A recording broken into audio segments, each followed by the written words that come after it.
Welcome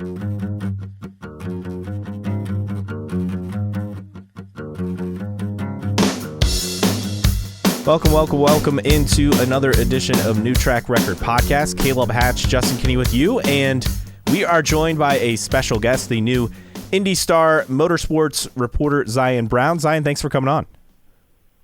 Yeah, thank you guys so much for having me. Now, we'll talk about your new role in a bit, but there's been a lot of news over the last couple of weeks in the world of IndyCar. So we'll start. We have the Unser IndyCar Open Test underway. Team Penske fastest at the test.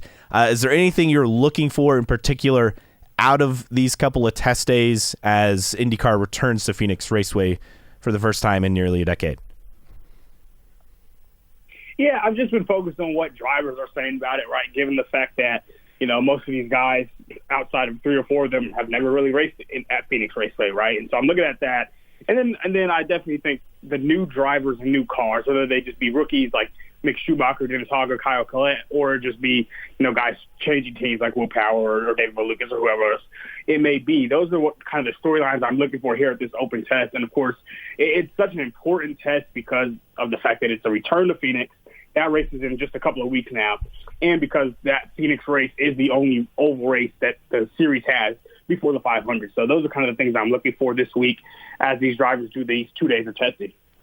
And Zion, how important is it with such limited testing that we have in the off season in IndyCar is to get ready, because we're 2 weeks plus away from the start of the season. So while it may not be a road course like a Sebring, it's seat time, and there's a very limited amount of that in the off season.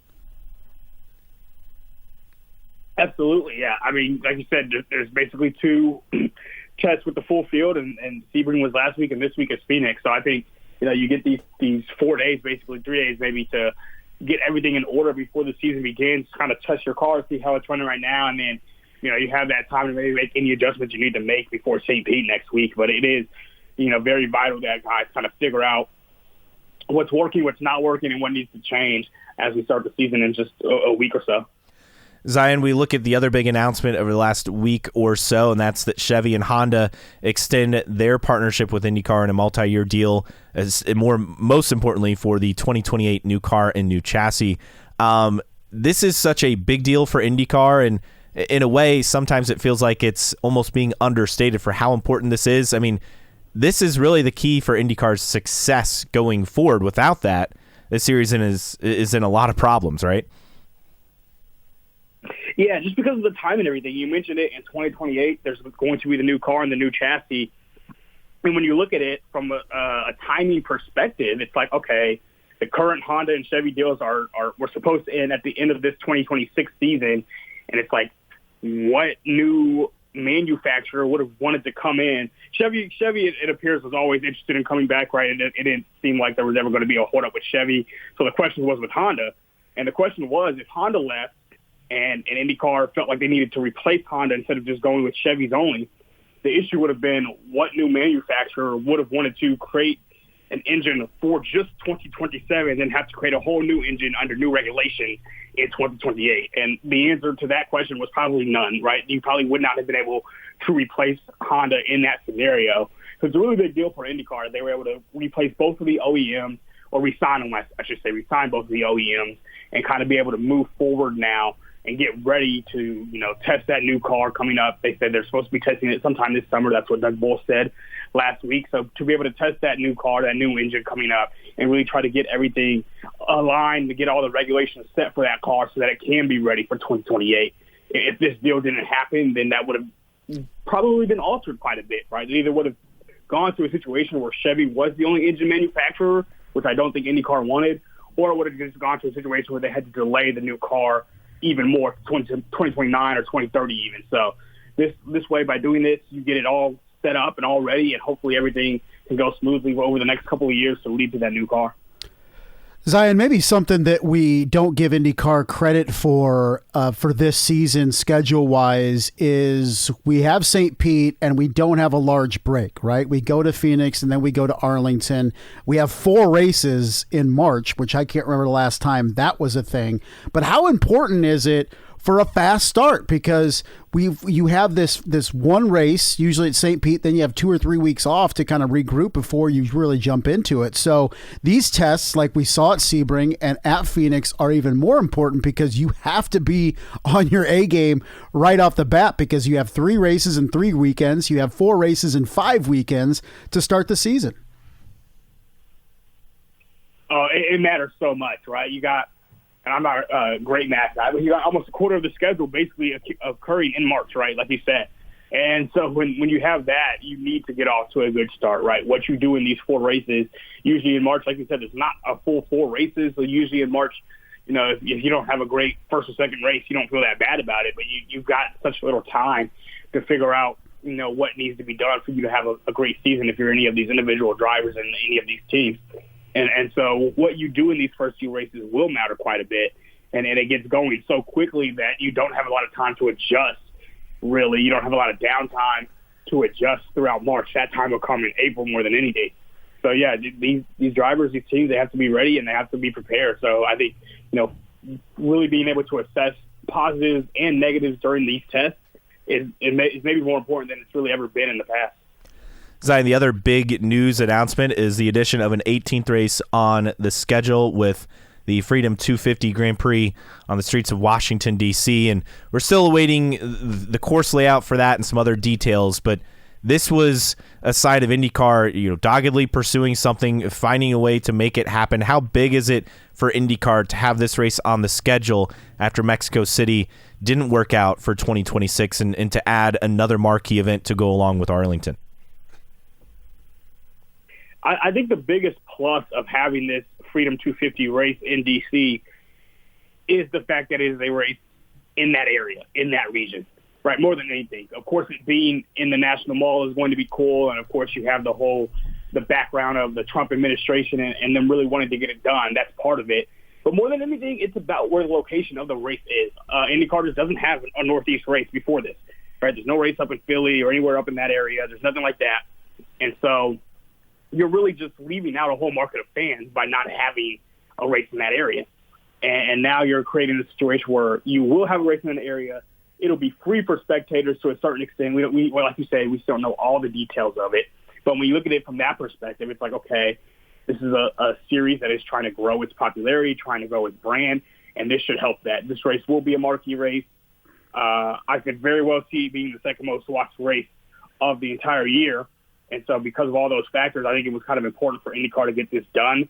We'll see logistically how it works. These street races usually take, a year and a half to 2 years to set up. They're going to try to set this one up in about 7 months or 6 months, really. So we'll see how that goes.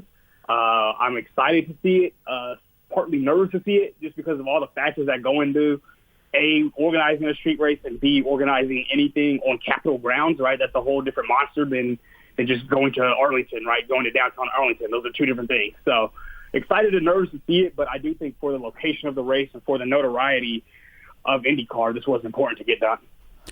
Zion, I know you're still settling into your role, but in your discussions with team owners and drivers that you've had so far, what's the mindset going into 2026? Is it more? Obviously everybody's positive. Everybody's undefeated at this point, but is there an inevitability that they feel like Alex Palou is primed for another huge season to run away, or is there actual tangible excitement to say, hey, we feel like this isn't a year where Palou is going to run and hide like he did last year?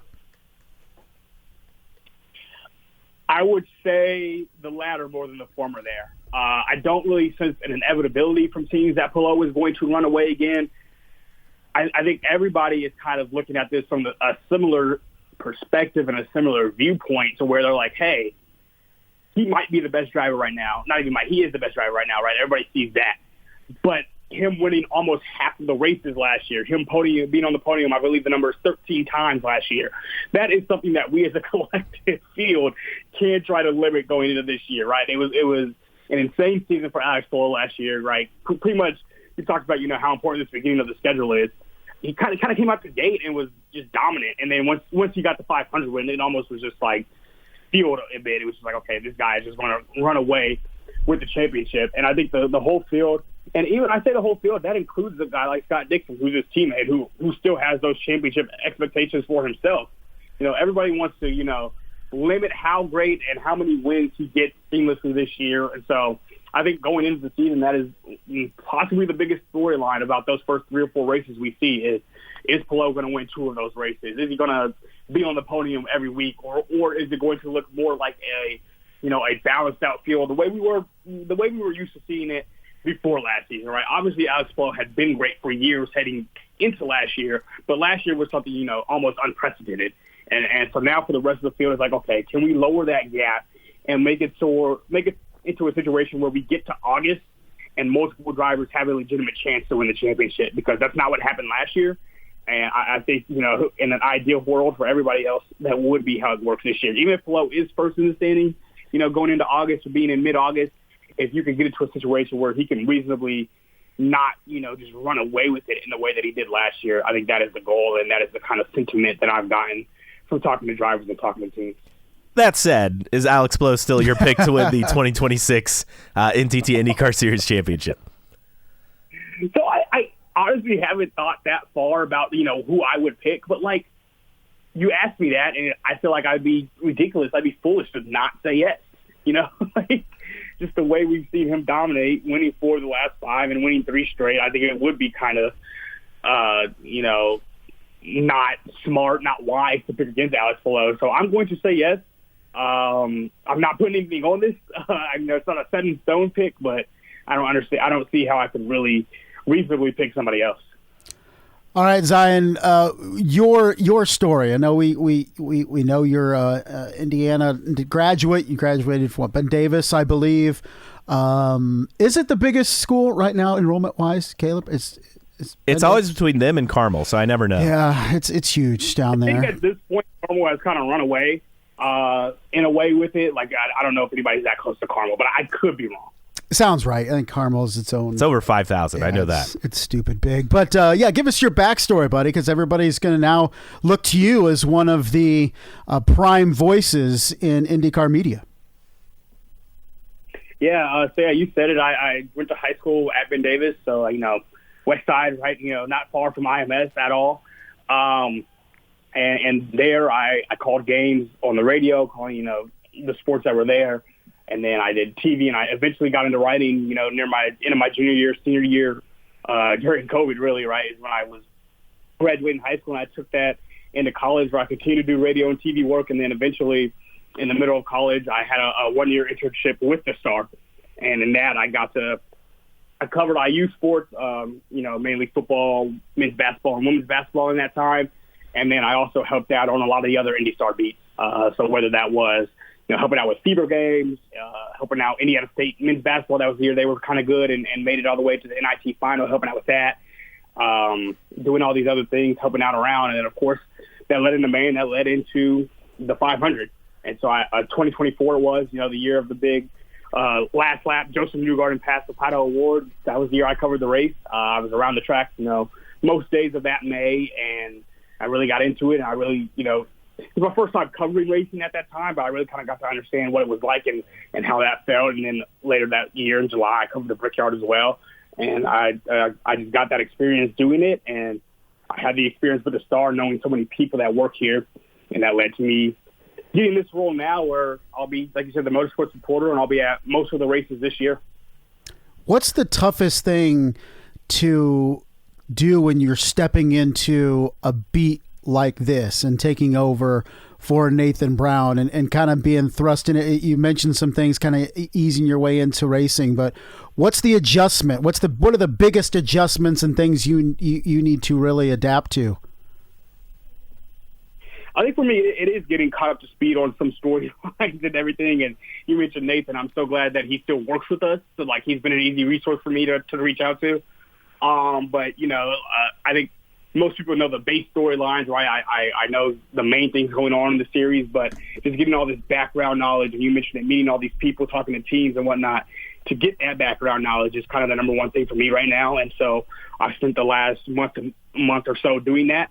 And then next week, the season begins, and it'll be like a whole other animal, right? Traveling, being on the road, and just figuring out, kind of the way of the world as it goes, as far as covering racing goes and covering IndyCar goes. So I'm excited for it. Start of the season, I think, kind of stuck up on everybody, but it's right around the corner now, and I'm just excited to get going. What is the one race, or whether it's because of the race or the destination, that you're looking forward to outside of the 500? I have a few. I think before the Freedom 250 Grand Prix was announced, I would have said Arlington, just because of how new it is, and I still might go Arlington, but I'll go.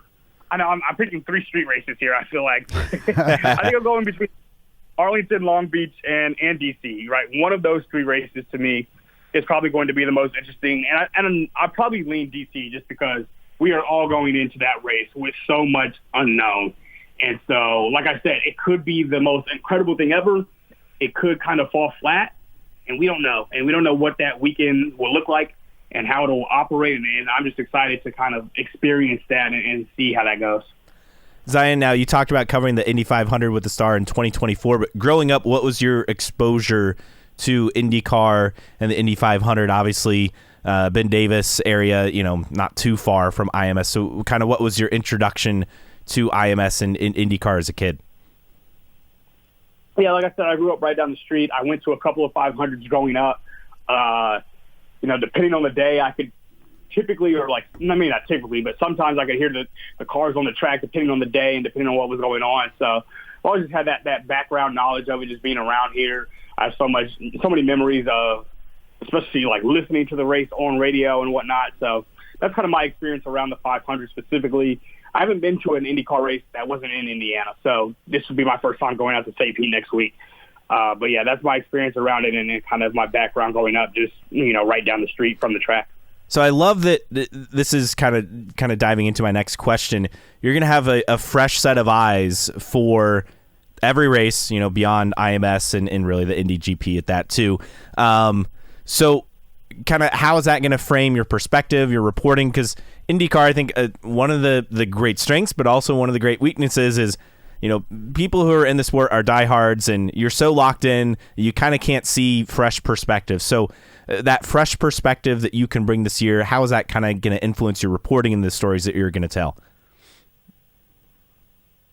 Yeah, I just want to tell, compelling stories, really, right? Something that fans want to hear about, whether it be on a driver, an owner, or anybody else who works for a team or whatnot. So I just want to tell those compelling stories, and whatever stories I do tell, I want them to be accurate and fair and honest. So, for me, it's just looking at it and seeing things the way I see it, getting to talk to as many sources or as many people as possible to really form my stories and to form what I write about and what I talk about as well.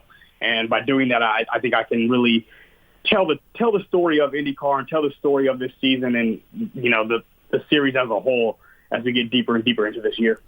So, Caleb, basically what you're saying, he has not been jaded or beaten down by decades of disappointment and following this fledgling series. All the nonsense. He has none of it, which is great. I love it. I'm excited for you to experience these races for the first time and to kind of soak it all in as someone not just covering the sport, but being able to see things in a unique perspective that quite often we don't often get in the world of IndyCar.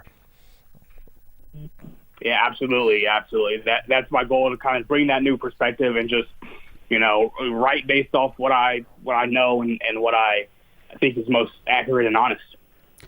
Zion, going back to the action on track, and you look at this grid for this season, and Caleb, I don't know if there's a year that comes to mind for you, but in terms of experience on track, so we have 3 full-time rookies.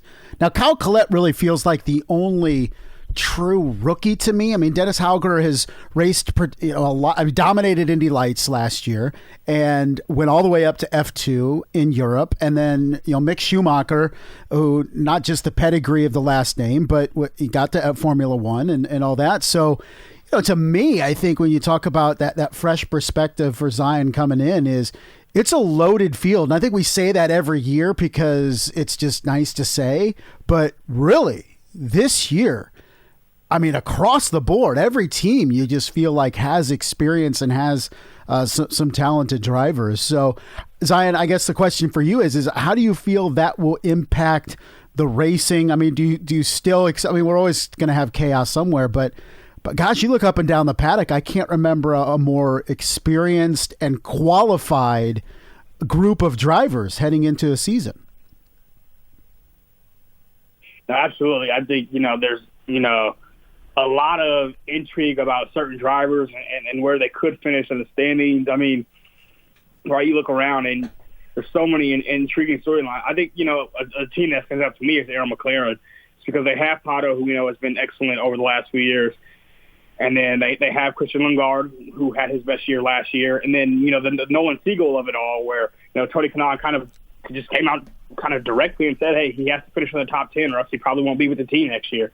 And I think Nolan Siegel is a guy who, has that ability, right? And clearly they believe in him that he could get in the top 10. So it's about whether he actually can actualize that and make that jump this year. So you got a team like that. You have a team like Team Penske, which, everybody knows. Everybody saw it last year, the down year that they had for various reasons. Will Power no longer there. David Malukas now stepping into that car. And Malukas, we're recording this on Wednesday morning here. Malukas just had the best lap time at Phoenix yesterday. So he seems to be getting off to a good start, at least in testing. So we'll see how that carries into the season.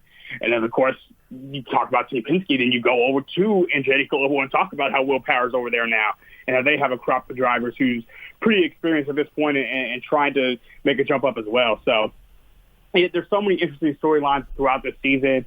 And in a way, I do feel like this season will tell the stories itself, if that makes sense, right? It's not going to be something where we have to almost search for the stories when it comes to what happens on the track. I think there's going to be so many interesting developments that happen really from the start of it that we can kind of look at that and say, okay, what does matter the most? Who is maybe the most improved, or which driver are we looking at as somebody who's really making a push to go out a championship? Zion, thanks so much for coming on. New IndyStar Motorsports reporter, IndyStar.com, where you can read his work throughout the 2026 NTT IndyCar Series season. Thanks so much for joining us. We really look forward to reading what you have to write for the Star and cover IndyCar this season. Thank you so much, Caleb and Justin. I appreciate it.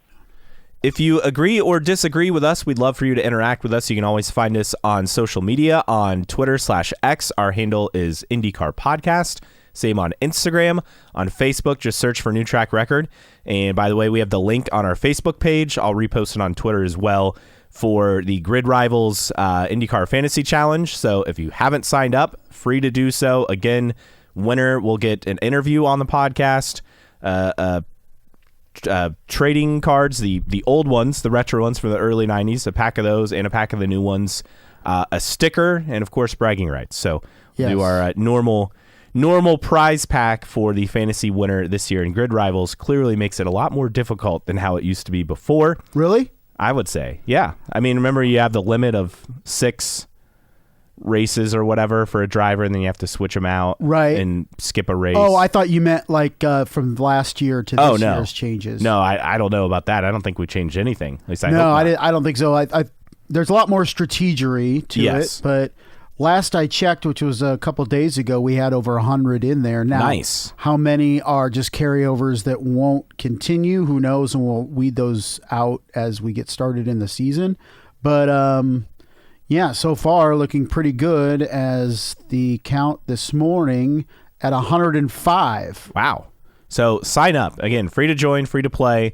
We'd love for you to be a part of our group. So really excited to have over 100. Every year we add more and more. And you can get as you mentioned, the old trading cards and the new trading cards, both of which are equally rare in our part of Indiana, which makes no sense. Maybe actually Target will carry them locally, unlike last year.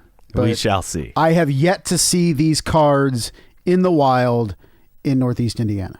And I haven't either. And I've looked a few times. Yes. I'm like, oh, yeah, I should stop and see. Nope, not there. Also, you can interact with us. Send us an email, newtrackrecordpodcast@gmail.com. You can support us via Patreon, patreon.com/newtrackrecord. Thanks to Reed and others for their support. And as always, download and listen on your favorite podcasting platform, whether that is Apple Podcasts, Spotify, or wherever you find your podcasts. All right, mailbag time. And first from Lynn. Lynn_IndyCar. The amazing DP01 ran the full final season of Champ Car in 2007, and its last race was Long Beach in 2008 in the merger year. So it ran a total of 15 races. So I thought it only ran 2008, but it ran 2007 as well.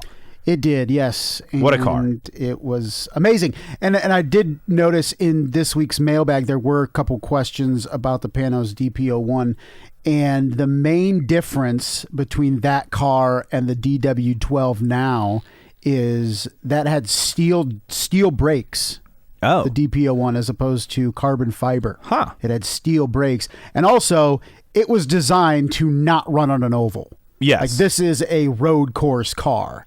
So I know some people have, over the years have said, oh, IRL should have used it, blah, blah, blah. It would have needed a significant update/redesign to be safe on ovals. To be fair, the chassis used by IndyCar at the time was modified so it could be used on oval or used on road and street courses. Correct. So, yeah. Go figure. But it's obviously you need more safety features for ovals, especially high-speed ovals, particularly Indianapolis, than you do road and street. A lot of people had great replies to the Romain Grosjean finally confirmed Dale Coyne Racing announcement, which came last week. Transocean Trojan said Coyne beat the no announcement until President's Day allegations. Yeah, got it in before Valentine's Day. Lynn also said the Dale bet on the DCR New Track Record podcast parlay bet for Valentine's Day. Just noticed that President's Day was only 2 days later. At least the Phoenix is returning to IndyCar. Hopefully DCR builds on last year's success. Poet Shevchenko said Dale Coyne's desire to hold off finalizing his lineup for as long as possible versus the desire to break news the day after you upload the podcast. Truly an unstoppable force, meaning an immovable object. Yes. Very true. Confirmed the day after last week's episode. Of course. How do you feel about that team now with Romain Grosjean and Dennis Hauger as a 1-2? I mean, I think the big question is, and maybe something we didn't consider, is how much time Dennis Hauger is going to spend in that paddock as opposed to Andretti's paddock. This is not like a Shank and Ganassi alliance. Correct. It's very limited in scope. Very much so. But Hauger is very much an Andretti driver being loaned out to Coyne. But as I said last week, I think it's a good combination to have a veteran driver with Dennis Hauger. How good of a mentor can Romain Grosjean be? I think that's a good question. And I think that definitely was in conversations, probably with Dale Coyne Racing, and quite frankly, probably with Andretti Global as well, is wanting Romain Grosjean to provide as much support as possible for Dennis Hauger. So I think it was the best that could have happened. I know some people wanted to see Connor Daly in that seat, even if it was just part-time. But I think a full-time driver in that seat, whoever it was the most important goal for Dale Coyne, because we've seen in the recent past the revolving door that is the seats at Dale Coyne. So anytime you can have two drivers committed for the entire season, particularly financially, is a big deal. So we'll see how that team can compete, particularly after the strides it made last year. I think the thing that I'm fascinated by, because you brought up Connor Daly. So obviously Grosjean has a higher ceiling on road and street courses compared to Connor Daly. But you look at the month of May, where Coyne struggled mightily last year. Obviously, VK made it barely, and then Abel did not. So you have a rookie driver, and you have a guy who's relatively inexperienced at Indianapolis. What does he run? Like 2 or 3 Indy 500s in Grosjean? Yeah. What does that mean for the month of May? I think that's the fascinating thing is, yes, the upside is higher with Grosjean, I think, talking non-Indy 500 races, but is the consistency there? That's always been the question mark. Can he be consistent? Then how will that rub off on Hauger, who's a rookie, where you're just trying to get through the season and finish the most laps that you can? It's not necessarily about results. It's about finishing races. And the interesting thing is this will be the first Indianapolis 500 for Romain Grosjean with Coyne, because remember, he didn't do the ovals in 2021, or at least the early ovals. Then he started doing Gateway, Nashville later in the season. So he has had 2 with Andretti, 1 with Juncos, and this will be the first time he will have competed at the 500, or at least attempt to make the 500. Okay, I'm going to guess. He hasn't finished a race. He has. He has. One. 2024 with Juncos. With Juncos. Interesting. Finished 19th. The other two finished 31st in his first year, 30th in his second year, both with Andretti. And then his third start was his worst start, 26th, and finished 19th in 2024. Meanwhile, one other mailbag comment. This from Jay Blasteri. Great show last week. Most positive offseason in history. Honda Chevy continues. New engine, more horsepower. Charters. Interesting. Fox ownership in IndyCar, IMS. DCGP, Arlington GP, Phoenix Oval, 18 races. Schumacher, Grosjean, Hauger, Collette feel like upgrades. Power to TWG. Well, you know what he did, right? He jinxed it. The offseason's not over yet. Yeah. So you just ruined. I'm going to go with the vibes. most positive offseason in history would be the 2007-2008 offseason, because we wouldn't be here talking IndyCar without that, in my opinion. The at least not at this level. 2008 in terms of the reunification and the split. Yes, and I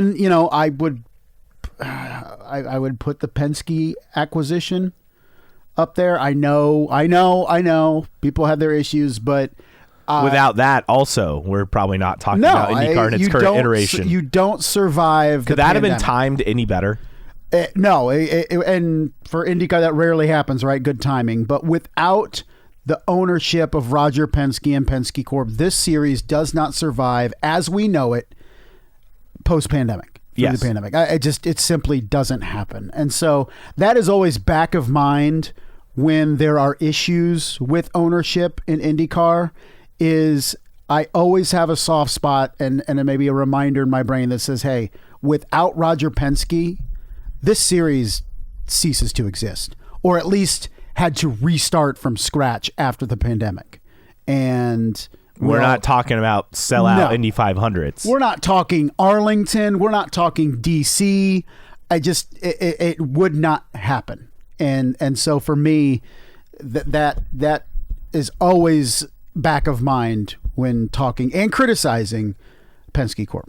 And then finally, this from DeGuerra. How do you guys feel about hour-long warm-up broadcasts before the races? Okay, funny enough you ask. Now, I believe this was discussed last offseason, that they were going to shift to moving to hour-long warm-ups. I'm thrilled. I thought the half-hour warm-up was too short. I don't need an hour-long pre-race show unless we're talking the Indy 500 where you have actual things going on, not just recycling interviews and point standings. But no, I'm on board. I thought the warm-ups last year were great, and they went too quick.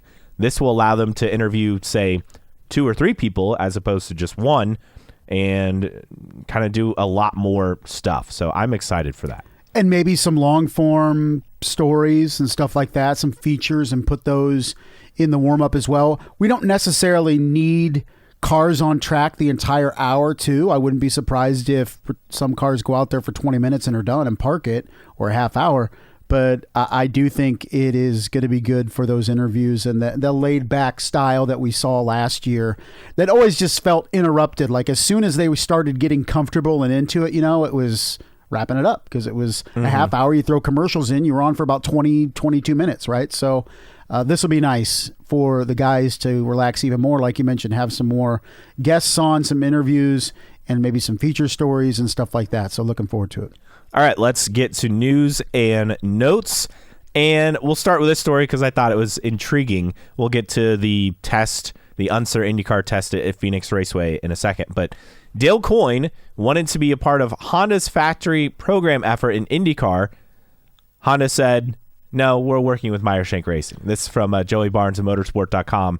I just thought that was funny that there's now a battle over the factory program. Well, I'm sure everybody that was eligible, quote unquote, wanted to be part of it. And you looked at Honda and they had limited options, right? So anytime Coyne can be like, hey, help us out. We need the money. You can sponsor one of our cars or support one of our cars.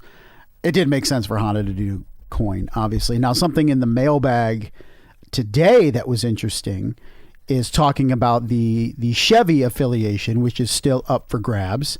And people kind of gravitate towards Foyt as being that team.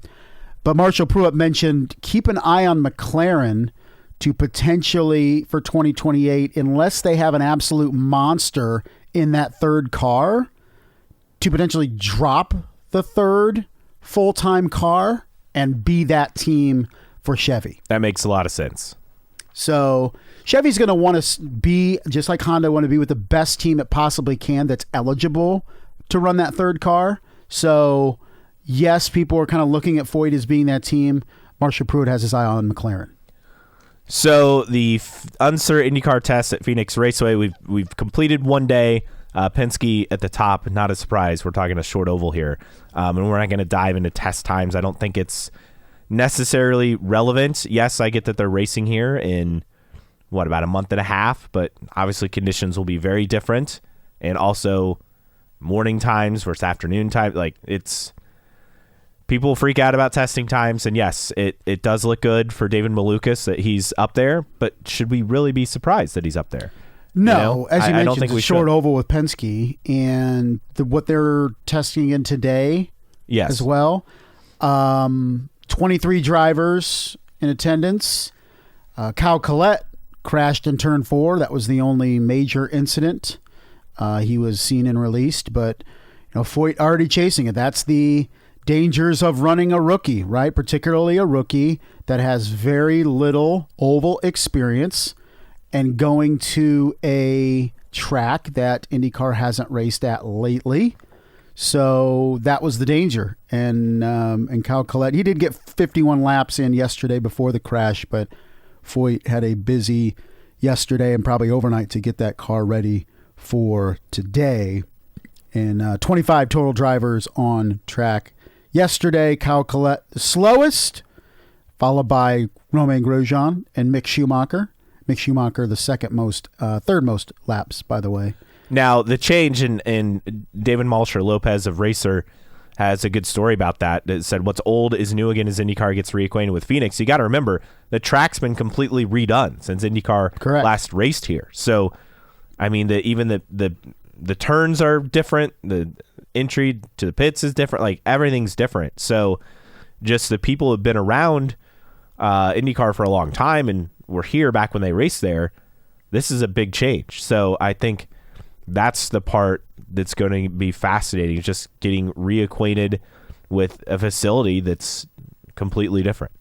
And we did have the schedule released for race weekend at Phoenix, and it will be a little bit weird, obviously, because the race is Saturday, and also you have to balance out with what NASCAR's got going on. So there will be a hour practice on Friday morning, and then there will be one qualifying session, and then it'll be highline practice later in the afternoon. So Friday you have practice, qualifying, practice all before 3:00, and then the race will be 3:00 in the afternoon on Saturday after a fourth and final on-track session, another highline lapping session for 50 minutes in the morning on Saturday. So, and that's 3:00 in the afternoon. Or excuse me, the practice is, let's see, its return. It will be the anticipated green flag is 1:20 on Saturday. Is that local time or? Yes. Okay. Yeah. Yeah. That's the other part that's, confusing. And is that not the weekend? I think that's when daylight saving time changes over to really? spring forward. So that'll be fun. It doesn't affect the drivers because they race on Saturday, but for Sunday, everything's also out of whack. So Arizona's a state that does not observe DST. More shouldn't. But actually, I was wrong. Actually, Friday, here's the schedule. Friday schedule. 1 hour practice from 8 to 9. Qualifying from noon to 1. Highline practice from 2:30 to 3. And then a second highline practice from 3:10 to 4. Okay. And then Saturday's the race. I like that they're doing more highline practice because you got to find a way to make these short ovals work because that's IndyCar's best package right now. So and what's interesting make is it happen, make it work. And it says, per IndyCar rules, its drivers will not be allowed to follow NASCAR's practice of letting drivers run below the yellow line painted around the bottom of the track. Ooh, that is interesting. Which will place an emphasis on creating enough grip to attempt passes in the bank corners. Look, I don't expect a banger of a show at Phoenix just because you have to balance your package with NASCAR rubber that's also being put down through the weekend. But hopefully it works out. This traditionally doesn't work in terms of sharing tracks with NASCAR. Even with trucks, there can be issues. So I'm not as excited as most people return to Phoenix because I just don't know how this show is going to play out because of NASCAR rubber being laid down. Yeah. I don't have a problem with IndyCar being secondary to Cup or NASCAR for this weekend. I'm just concerned about how that works with so many different types of rubber being laid down. Yes. No, I understand your concern with that. Let's rattle through a couple of team things. AJ Foyt Racing will continue with their Team Penske partnership until at least the end of 2027. Now, notably, that does not include 2028 when you have new engines, new chassis, and all that. So, but good news that that's continuing. Obviously, there's going to be less Penske influence, though, with Foyt this year compared to last year, with Malukas basically getting, all Penske people on his crew and engineering. So I think that is going to be fascinating to watch. Elsewhere, on some of the team stuff, you have this story, which teams don't get enough testing time, right? Like we all agree with that, and they limit testing time just for financial reasons, right? And Marshall Pruitt had this interesting story on Racer about, is this the answer to IndyCar's testing program? And Tom Kelly, former IRL entrant, Fort Wayne native, Kelly Automotive, big up here, but Kelly, along with two partners, bought 6 2007 Champ Car Panos DP01s, which of course we talked about earlier, and a bunch of Cosworth Champ Car Turbo V8 engines. So basically, they have this fleet of cars, and then you add in Fort Wayne businessman Rick Rorman, also the auto industry, and Steve Moore, who's part of Forsyth's Championship Days, won the 500 with Tony Kanaan at KV Racing as KV's team manager. 6 Champ Cars, 50-plus engines.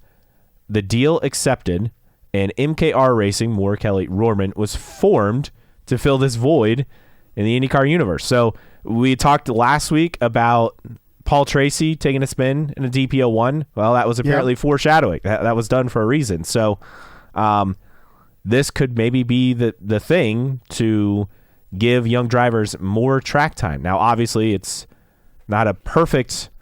it's not apples to apples. Yeah, but it's something. Now, I guess the thing I wonder is there enough of a market where drivers are going to be able to pay for this testing time, or will teams pay for the testing time? Sounds like teams would pay for the testing time. But it is a fascinating idea. And I guess, what courses would they be at? I mean, obviously that can be figured out, but I thought this was really interesting. It is, particularly with the local ties with Tom Kelly, and I'm still going to try to effort to get a hold of Tom. I've talked to Tom at length when I was at the News Sentinel and newspapers around the 100th, and we did some stories with him and his history, obviously with Kelly Racing in the IRL. But I think what's interesting for this at a local level is the announcement last year of the construction of a racetrack in Auburn, Indiana, by Tom Kelly and some other movers and shakers in this area. And basically it's advertised as kind of like a club track, kind of like a thermal. It'll be FIA grade 2, but my thought is, if and when that track is ever built, could Auburn, Indiana become a test bed for prospective and current IndyCar drivers with not only Panos DP01s, but wouldn't be shocked come 2028 if a fleet of DW12s are purchased. So you mentioned where they could put these on track, club tracks around the country. I wouldn't be surprised if Thermal is a site, but it would be a pretty fascinating development if this race course that is planned for Auburn, Indiana, which is about a half hour north of Fort Wayne, comes to fruition and becomes effectively a test track for IndyCar drivers in old chassis and old engines. So we'll see what develops here. Now, what's interesting is that they said they've had a team owner, they can't say who's called and asked about using this program. A lot of drivers want to test, but they can't because of just the so few test days. And also, drivers from Europe who want to test. Like, this is an opportunity. The horsepower is similar. Yes, the cars are a little different, but this is as close as you can get besides a current DW12. And then Marshall Pruitt goes on to talk about Kiffin Simpson prior to his rookie season with Ganassi. Apparently, he tested Formula 2 cars in Europe, Super Formula cars in Japan, Pano's DP01 alongside Power at a road course in Texas. So they tried several different things in terms of a testing program, and obviously we saw that really pay off last year.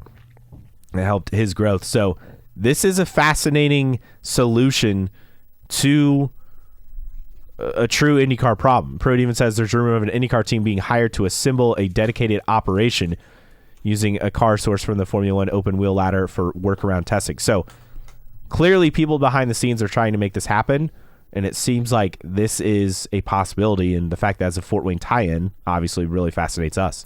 To me, it's too much of a coincidence that two people from Fort Wayne that we know are involved in the purchase of the land and the construction that hasn't started yet on that Auburn Motorsports Park are also involved in buying old IndyCar chassis and engines.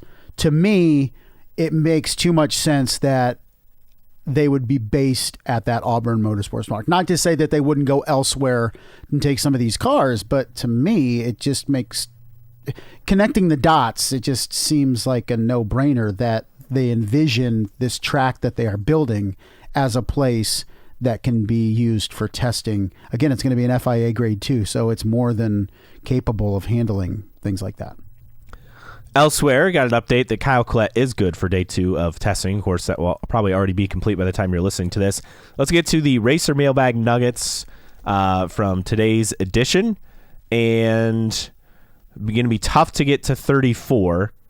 Was one of them for the 500 and nothing on the horizon for a third OEM in 2028. Look, I wouldn't expect anything to be on the horizon for a third OEM in 2028 because everything was just announced. Now, could we see some momentum, say by the Indy 500? Maybe, but you're looking at a pretty tight timeline as always to try to get that worked in. And as far as the Indy 500 car count, I mean, with Prema going away, that opens up 2 spots, but there's just not a lot of expansion at Chevy teams at the moment. Yeah, you always start with the existing teams and who's going to run extra cars. You said, Marshall kind of looked at the teams that are looking at it. Andretti understood to be interested in running a 4th. Obviously, for Colton Herta isn't confirmed. So you're sitting right now at what? 28. 28. So you have Hunter Ray confirmed at McLaren. You have Ed Carpenter at Ed Carpenter Racing, and then you have Elio at Meyer Shank. So that's 28. We would expect 29 with a 4th Andretti, 30 with a 4th Ray Hall, and then a 2nd Ryan Reinbold would make 31. And then beyond that, that's where it gets interesting because we know that Catherine Legg wants to return. That would be a Honda entry. That could be 32, and 33 could be Jacob Abel, and that would likely be Chevy. But I mean, beyond that, like, that's it. Like, I don't feel like we have a lot of drivers knocking the door down to get a ride either. Or like, I don't know if Stephen Wilson has any funding, is trying to make something happen. I've heard nothing from that. And we haven't heard of any teams that are interested in jumping in anyway. So, maybe if Prema finds its way, or new Prema, whatever that's going to be, by May, I don't know. It just seems like a lot to ask. You look at Foyt, Coyne, Juncos, maybe. Brian Reinbold isn't going to expand, but Marshall pretty much saying that It says drivers searching for places to bring their sponsors for the 500 say they're calling Prema among others. So people are talking, but it's going to be really difficult. Right now, basically, Marshall is saying we'll get to 33 because the series makes sure we get to 33, but anything past 33 is looking pretty sketch right now. Elsewhere, a couple of IndyCar-related announcements. First off, IndyCar doubling the number of required stints on alternate tires on street courses this year, so it'll be 2 stints required, that per racer.com. Here's my issue with this. It's gimmicky? Yes. So we already have the gimmick with the alternate tire, and then you double down on the gimmick. Like, if you're requiring a second stint because they're at such a disadvantage on the street courses, maybe we need to rethink alternate tires on street courses.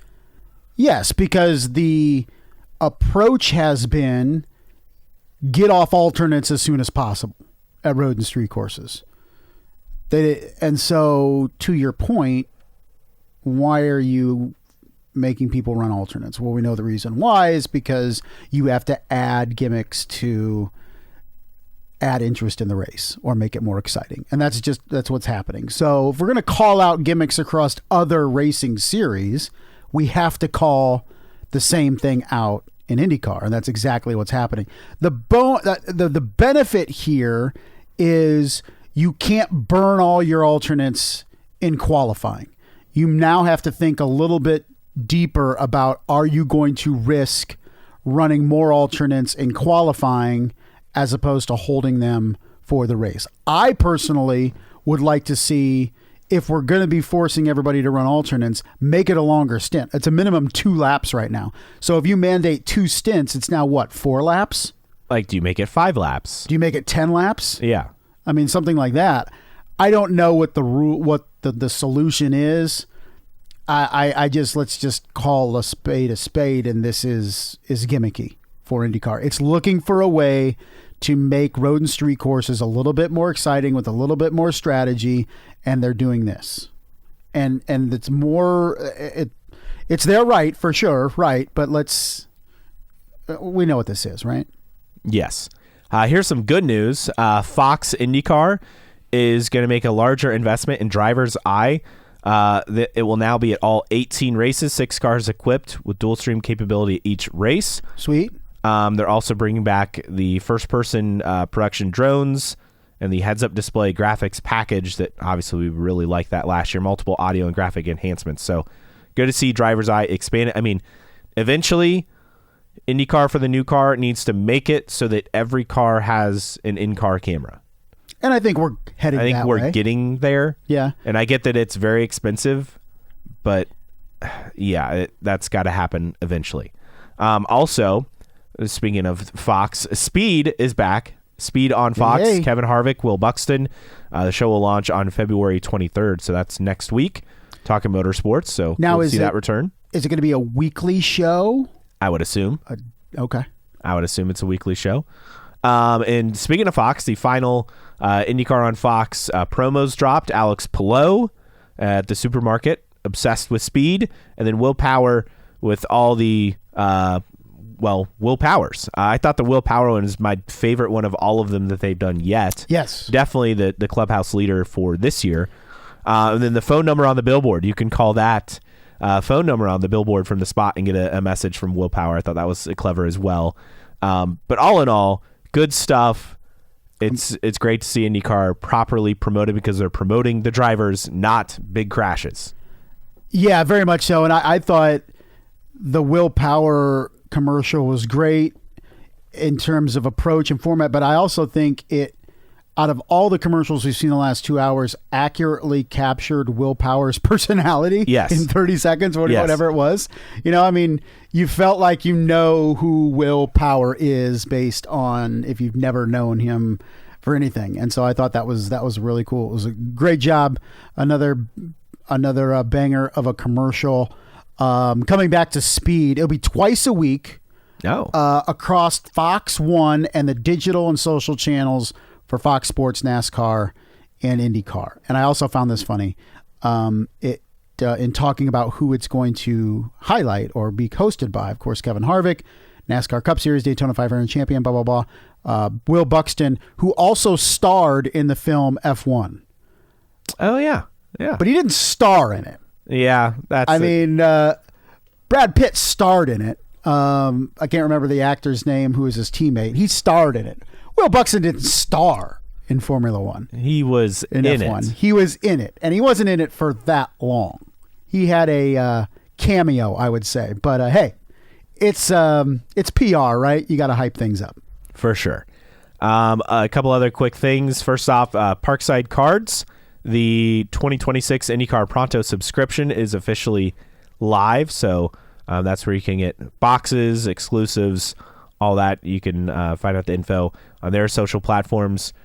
Also, did you know this, but U.S. Speed Skating's official training site, the Pettit National Ice Center, outside of Turn 4 of the Milwaukee Mile, thanks to Colin Kolpa for pointing that out, as American speed skater Jordan Stoltz has won a couple medals in these Olympics. But I thought that's pretty he's cool. From Wisconsin. Yeah, so I thought that was really cool. And then some sad news: George W. Barber Jr. to be specific, passed away. Obviously, he was instrumental, not just Barber Motorsports Park, but the Barber Vintage Motorsports Museum. If you've not been to Barber, please check out the museum, check out the track. It's just an incredible facility, and really largely due to the vision of George Barber of putting this together. So obviously some sad news. IndyCar will be racing there later on this season. Tough to see him go, but what a legacy he's leaving behind. For sure. So again, the best thing you can do now, check out Barber Motorsports Park, which is just truly a gem, and IndyCar's lucky to not only have it as an event on the schedule, but to be such a successful event at that. And just, I still remember the first time they announced they were going to Barber. It seemed silly. Where? Yeah. What? Alabama? IndyCar? Right? It kind of felt like when NOLA was announced, and that turned out to be a turd. But we felt like that's the same approach we had with Barber. Was like, okay, how far from Talladega? This is never going to work, blah, blah, blah. And what fools we were. All right, we got one tweet of the week, and it is from Arnie Schribbin of IndyCar. And he quote tweeted Dale Coyne Racing announcing Romain Grosjean with a Charlie Brown Happy Halloween gift. I thought that was perfection. Yes, I saw that too, and it was very amusing. Yes. That does it for tweets, or I guess tweet of the week. Time for our random split air driver of the week. All right, so we're moving right through the late 90s of the who's who and going to the 1999 in particular IRL season. Now, this driver appeared in multiple seasons across the IRL, and it was Andy Michner. Huh. Andy Michner, a native of Ann Arbor, Michigan. He is the current record holder. We talk about USAC drivers, right? Yes. Current record holder of the world's fastest sprint car race at a USAC club event in Phoenix. He set that record in 1996. He finished twice a runner-up to Tony Stewart in USAC competition for season championships, has 19 USAC wins. His first dabble into IndyCar was in 1996, but elected to not qualify for the race or attempt to qualify after he passed his rookie orientation program. Interesting. In 1996 and 97, he ran partial season in trucks. He returned to IndyCar in 1998 with Konica Cyan Racing, captured his career best finish of 8th place in his first ever start, the 1998 Indianapolis 500. He competed in 4 other races that season for Riley and Scott cars. That was I didn't know this. Riley and Scott Reebok. Yeah, the IndyCar team. Okay, I remember Reebok as a sponsor on IndyCars in that era, but Riley and Scott, I mean, they made race cars. Correct. Yes. The Riley and Scott cars or team raced Riley and Scott chassis. So we talk about Lola and all those back in the day, but we largely forget about Riley and Scott. But he had 5 races in 1998. That 8th place finish of Indianapolis was his season high and career high. Also had a 9th place at Atlanta that year. In 1999, he came back with Brandt Motorsports, also in a Riley and Scott Mark 7 chassis. Now it's cool. 1998, he was in a Mark 5. Then he was in a Mark 7. But did two races and then did not qualify for the 1999 Indianapolis 500. And he was trying to qualify with Bird Racing that year. Failed to make the field due to rain. He was named to a Logan Racing entry in 2 races in 2000, but did not appear at either race. Those 2 races he was supposedly locked in with Logan Racing was, Vegas and Indianapolis. So overall, 7 starts in his IRL career, a best finish of 8th in 1998. He attempted to qualify for multiple Indianapolis 500s, 1996, 1998, 1999, only qualified in 1998, did not attempt to qualify in 2000.